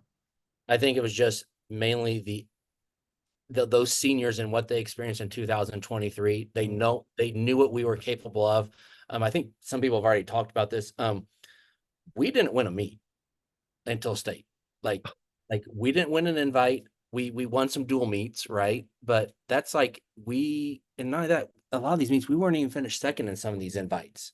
But we were Really? a high-end team. Like we had big points if they put it together on the right day. And then it kind of gets back to what I said earlier, right? About failure and success. This team, the failures they experienced in 2023 and 2020, early 2024, and those kind of disappointments, those setbacks, I think it made them battle tested. And when we got to the state meet on that first Saturday in June, and it's raining, and what you find out, like, that they're not going to postpone the state meet, like, unless there's thunder, lightning, and it was just rain, and how these young men just like, we're here to do a job.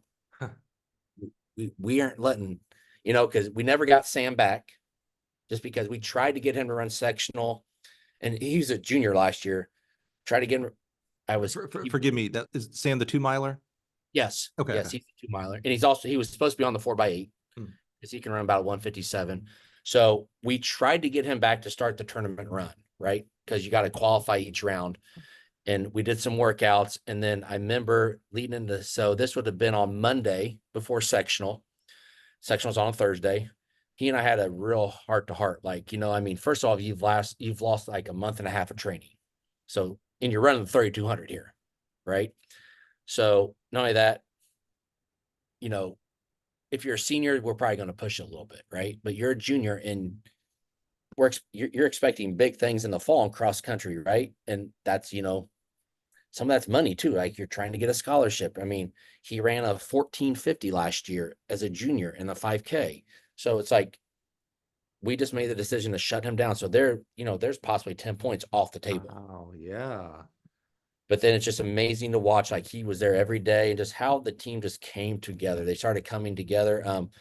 Like I said, Tyler was already on fire at regional. He ran the fastest time in the history of the state of Indiana in the 300 hurdles. Dude. And and he was just on fire. So we knew, hey, right there, that's 20 points, right? Because he was on fire, but hurdles, right? I was just about to say, you say that, I'm a hurdle fanatic. That's my favorite. What It's can like, go wrong will go never wrong. until they cross that finish line. There's no guarantee points in the hurdles. That's right. They bite for a reason. Exactly. Yes. Yeah. And then amazingly, like, and this was unexpected, like, all of a sudden our discus and shot put thrower, Joel Gates, all of a sudden just it clicked with him. Like, all of a sudden he's throwing 180 feet in the disc, and just, jeez. Yes. And like lower 50s, mid 50s in the shot. Like, it was like, and that was kind of the unexpected. Like, so some things had to go right too. Like, just like, whoa, that we were not counting on that originally back in February, but okay, we'll take it. And he's going to throw at the University of Tennessee this next spring. So he's going there. Nice. Yeah. Yeah. So and then our 4x1, they finished third at the state meet. They hardly ever finished third in any invite. And they just put it together on the right day. And that, that's a testament to my sprints coach, Corey Ellums, because he just drills in them exchanges. And how do I know Corey Ellums by name? You probably know Corey Ellums, because if I'm not mistaken, he did go to Ball State. He was from Fort Wayne. I think his he brother played in the NFL. I think he was there when I was there. I was there 02 and 03 season. I think he's like 45, 46. Yeah, I was on the women's side. I coached on the women's side, but I knew the men's side, because we're always together. I was about to say, I know that name. That's so cool. Oh, yeah. dude. So he's been with me now for like 3 years, and he is he is unbelievable coach, but just the way he coaches and how he had those sprinters prepared for that stage. I mean, we're talking, a driving rainstorm in the 4x1. Yeah. We're in the middle heat. We're not even in the fast heat. We're in the middle heat, but we had a great lane. I think we had lane 4 or 5. So we're in like the perfect lane. They nailed their exchanges. And then after we were like, oh my God, after the fast heat, we're like, oh my God, we just finished third. And it's just because they ran, what was it here? 42.37, which was almost what they ran in nice conditions the week before. I mean, it's just, I mean, we were, Wow. we had, so that relay was seated, I think finished 12th or 13th. They finished third. Our 4x8 was seated to finish ninth. They finished second. And our discus wasn't even seated to finish, and he finished second. Now, we all knew what they were capable of, but still doing it on that day, in that stage, in those Yeah. conditions, and it's just amazing. Like, and how they were all, they're really, they were senior dominated teams, and those were all those pieces were part of that 2023 team that dealt with, I mean, we thought in 2023 there was a chance we could have won back around, because we finished second in indoor state that year too. So, I mean, it was a long process. And I'm reminded, when we're recording, I know you're listening to this in December as we get ready for the USTFCCCA convention. We're recording this actually in August. And I'm reminded, makes me think about this, Nathan, there was a study done on Olympic medalists, and they said the ones that were the happiest were the bronze medal. Like the gold medalist, of course, was happy, but the bronze medalist was emotionally happier than the silver medalist. And it's like, well, why? Silver better than bronze. All that. The bronze people were excited that they got, one step away. They could have been fourth. They could have had no medal. yeah, And so they were super excited. I got a medal. The silver medalists were actually a little disappointed because one more step and they could have been the gold medalists. And so they felt like they lost the gold, where the bronze people felt like they won the bronze. You know what I'm saying? And so as you were telling that story of how it culminated in a state championship, I wondered, like, for teams, and this goes for college teams, high school teams, for teams that are the favorite, whether they're the heavy favorite or not, but they're the favorite, like, hey, you're going to the Indiana State meet, it's yours to lose because you have X, Y, and Z and things like that, versus a team that goes to a state and says, okay, we're slated for fifth or fourth or whatever. I wonder, in those two scenarios where both end up winning the state meet, which one has a more like emotional satisfaction? Does the team who was the favorite and they held off, they won? Like, how happy are they on a happy quotient tier, versus the team who was, pegged to be third, fourth, fifth, whatever, and they won it? Like, it feels like the underdogs, if you will, would both win, in these two alternate worlds here, but it feels like the underdogs would have a more satisfaction, more happiness, because they did what, maybe no one, including themselves, thought they could do, where the team, the favorites did what was expected of them, I guess. yeah, So like for you guys went in going, yeah, maybe, like, we're certainly not the favorites here. And then you end up winning. Like, that seems like a lot of satisfaction and happiness that comes along with that. yeah. I would say, like, when we were heading this, it was between us and two other teams. Hamilton Southeastern High School was in Bloomington North. So it was like, we do, we Perennials. possibly could, but back to your point you just made, I think it had a lot to do with what happened in 2023, right? That's where, like, the boys knew we if we did what we needed to do, we could definitely win. But also that disappointment of 2023, like, that's what I think made it very sweet, right? Because, like I said, basically that whole team came back and were basically just exercising demons of what happened the year before when we had a chance to win. And then the fact that we had to outlast our rival high school, Yeah, right. the other high school in our district, Yeah. was just, it's probably what made it really sweet, right? Because they are the primary rival, and I mean, there's no love loss Yeah, sure. in high schools, and to You're do like it. from the same family, so it's like brothers fighting, or like, big Yeah, brother or uncle. I don't yeah, know. This is related but unrelated. Maybe a little bit rapid fire question here. So we had the discussion this morning. So as we are recording today, we don't know when you're listening to this. We actually know how this all played out. When we're recording this today, Quincy Wilson of the Olympic team for Team USA has been told he's not going to be on the mixed 4x4, which kind of makes everybody feels like he's not going to be on the 4x4 team. I don't know how that actually plays out. But I was talking to one of my teammates, Tim Glover, who he's now retired, but was a top 10 Team USA javelin thrower, and so made the world champions team and things like that. And there's this statement about, you're not an Olympian unless you compete. at the Olympics. So, in fact, when we're recording this, Daniel Ha, I think is how you pronounce his last name, fouled out of the hammer. And so I just asked Tim, because these are issues I've never had to face as an athlete, but Tim has. And I was like, hey, so is Daniel an Olympian? And I was like, he competed, I get it, but he fouled 3 times. So, and I believe he does. I'm not playing the side of saying he does it. Quincy, if he doesn't compete in the relays, this does come back to you, Nathan. Stay with me. I promise. Okay.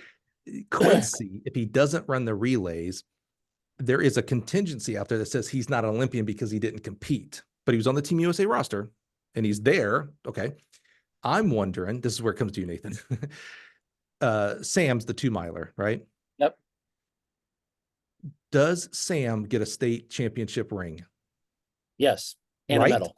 So what we decided to do, and this mainly came to me talking to Casey Pompenfus, who was the Brownsburg coach, and they won last year. And he and I we're close. We talk, which he's actually from Illinois, if I'm not mistaken. I know that name too. Yeah. So I asked him, like, what do you do? Because we only had, maybe we had 12, 15 guys down there, right? So we basically out of a roster of. Oh man. So out of an overall roster of JV and varsity, 140. Yeah. Okay. Mm-hmm. But we decided I'm doing kind of what they did. And I think he got this from other coaches, everyone who was on the sectional roster, either alternate or actually competed at the sectional meet. So when our state tournament begins, we'll receive a ring and an actual state medal. And I think that's because, they didn't compete. But Sam, for instance, he was at every practice through the tournament. He was there in the tent, cheering the guys on. I remember some of the sprinters actually came up and go, it means everything to us that he is here. I agree with this because I then asked my teammate Tim, I was like, hey, if I'm on whatever team that makes it if I'm on the Colts and we make it to the Super Bowl, but I'm the 3rd string center, so I don't play, I don't take a single snap, do I still get a Super Bowl ring? The answer is yes, by the way. We all know this because they're on the roster. They're on the team. Yep. That's where I was making the distinction for Mr. Quincy Wilson here. I don't think I've ever called a 16-year-old Mr., but he's an Olympian. So, well, in my opinion, he's an Olympian, so he deserves it. He's on the Team USA roster. So I think he's an Olympian. And I think I actually take it a step farther a little bit here, Nathan. I think that kid who did not make the sectional team, he's a sophomore in your team right now, and he ran, 10:30 in the 2-mile. Because of what he did throughout the year, he helped, we'll use Sam as the example, even though, we know what happened, unfortunately, with him. Him showing up, him pushing 1 rep for Sam on April 1st, it's a team. And I know only 12 go to the state meet because of the way our sport is run. But I don't know. I just I guess I'm a little bit more inclusive. I'm not saying more inclusive than you, Nathan. I'm sorry. I'm talking about the general consensus here with the whole Olympian thing. I told you it'd come back to you because I was just thinking about that with Sam. I was like, well, wait a minute. Sam wasn't at the state meet, didn't contribute a single point, didn't race.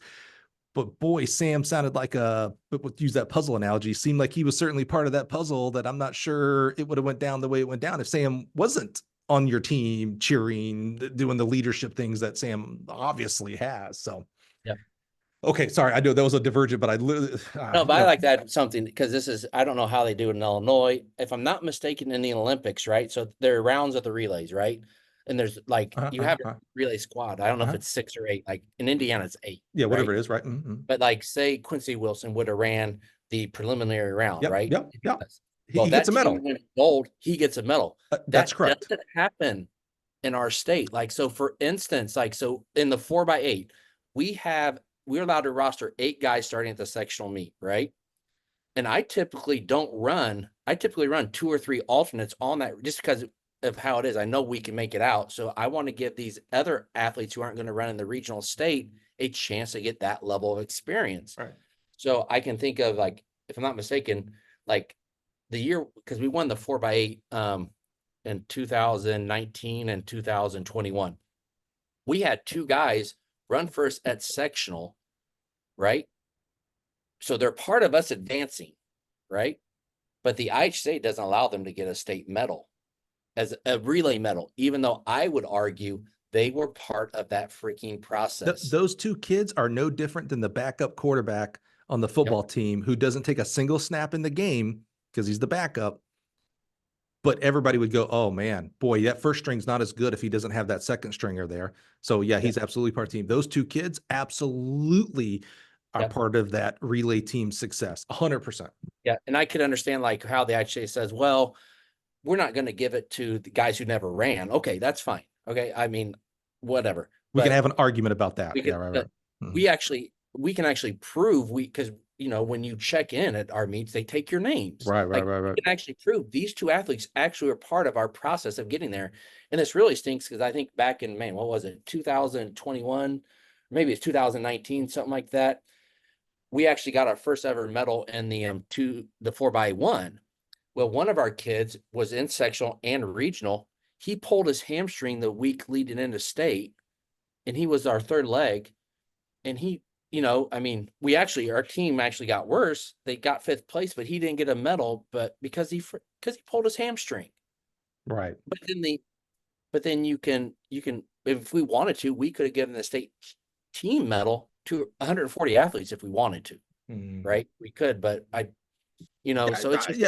no judgment, Nate. I'm just, it was the whole discussion, and it literally happened this morning. So I was like, oh, wait a minute. I got a guy here. I want to pick your pen. Okay. We're running into time here. So let's get into the actual award here, Nathan. So I am actually not a big fan of Coach of the Year awards, whether it's in your conference meet, the national championship, etc., because when we're talking about winning a state title or this kind of national coach of the year or winning a conference title, et cetera, it's not one person. It's not just the head coach. And I'm not diminishing what the head coach role. It is a bigger role than any one single event area role as a coach.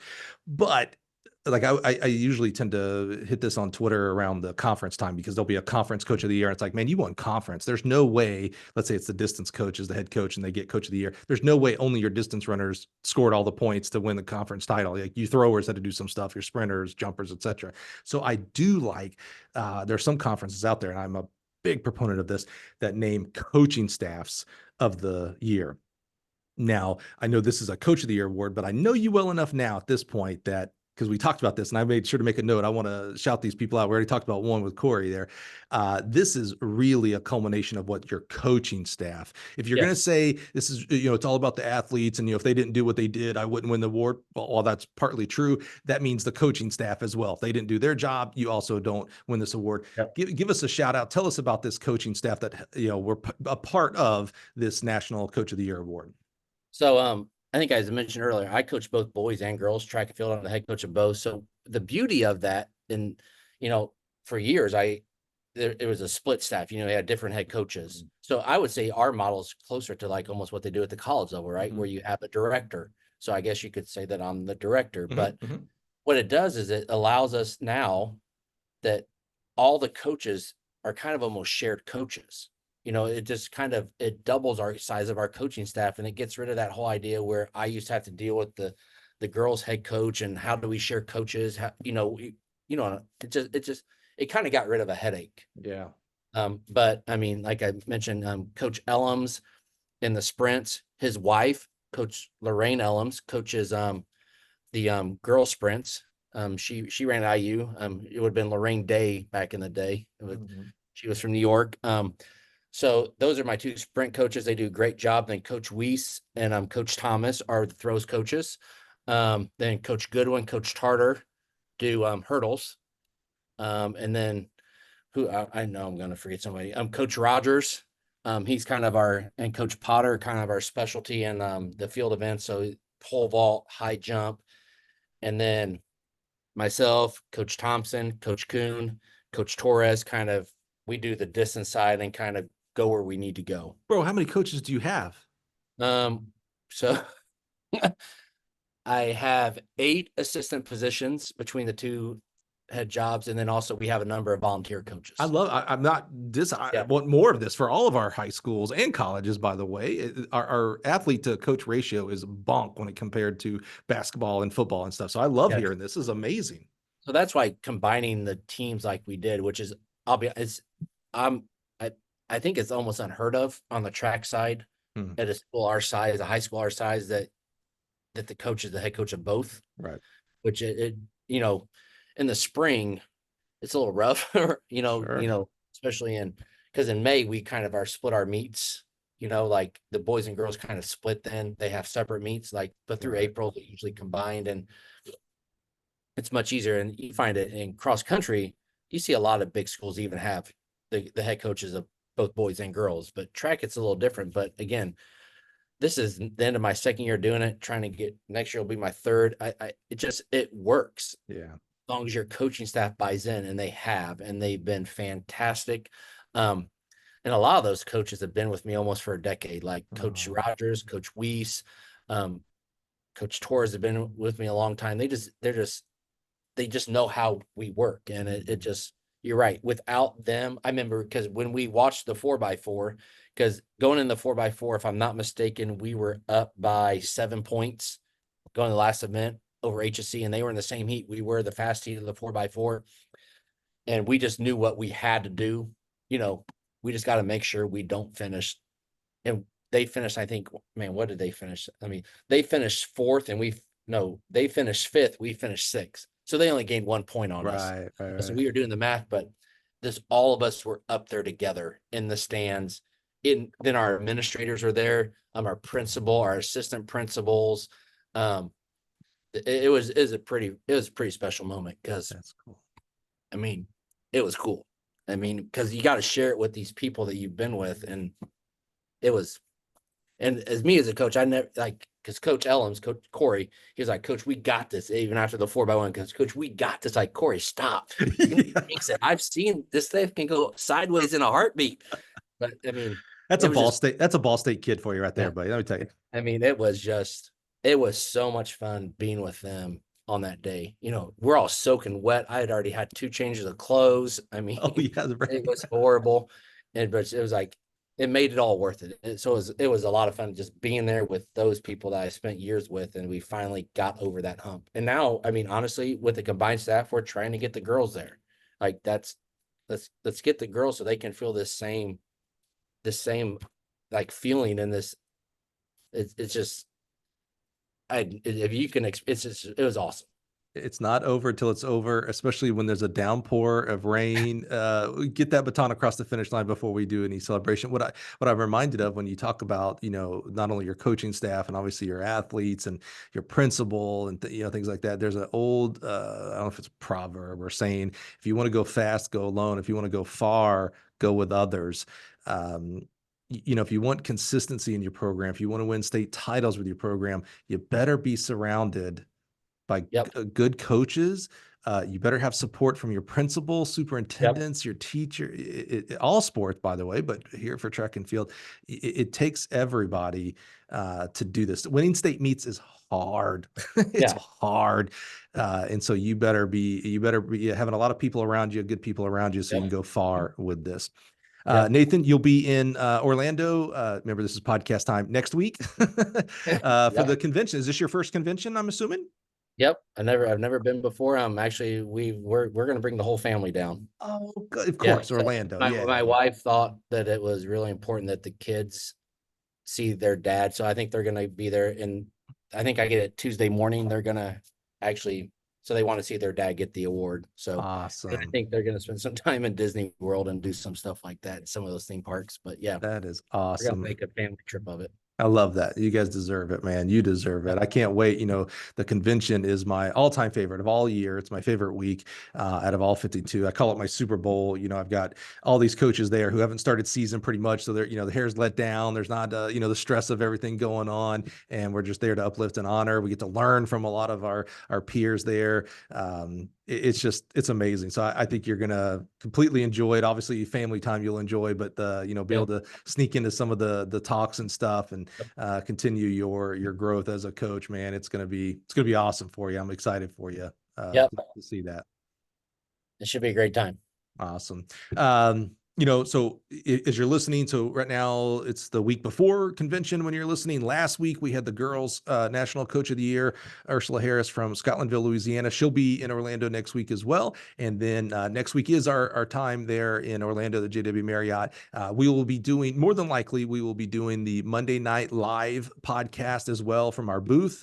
So we've done this. This will be the third year where we record a live version on YouTube. So if you're there, we'd love for you to stop by, get in the seat, spend 10 minutes with us, just chatting up about what you got excited for the 2025 season. That's crazy to say that, but we're already in 2025 basically, and what you're doing there at the convention, how many years you've been, things like that. Sit down with us on the hot seat for 5 to 10 minutes there. And if you can't make it to Orlando, we'll be on YouTube Live. You can participate through that venue as well. So Mr. Nathan, man, so proud of you, so proud of Ursula, not just high school, but our coaches, the positive impact that you guys are making here on the high school level, the 14 to 18-year-old kids, the positive impact you're making is immeasurable. Out of all the kids you coach, and you're coaching state champions here. These are big time kids that are going to Indiana, Stanford, things like that.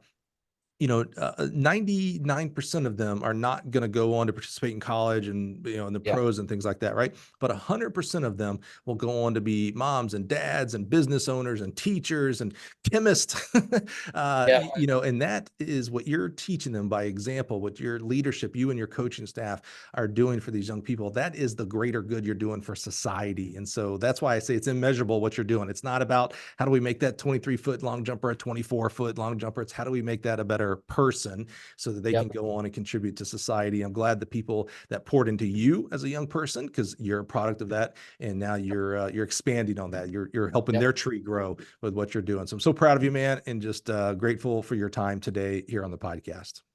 Yep. Thank you for having me. It's awesome. Well, you only get on here if you win Coach of the Year nationally. So I wish I could do all 50 state Coach of the Year, but I only get 52 a year on this thing. So that would be, that'd be a bit much, unfortunately, but we'll continue every year. If you want to know more about 2023's Coaches of the Years, 2022, I think we did 2021.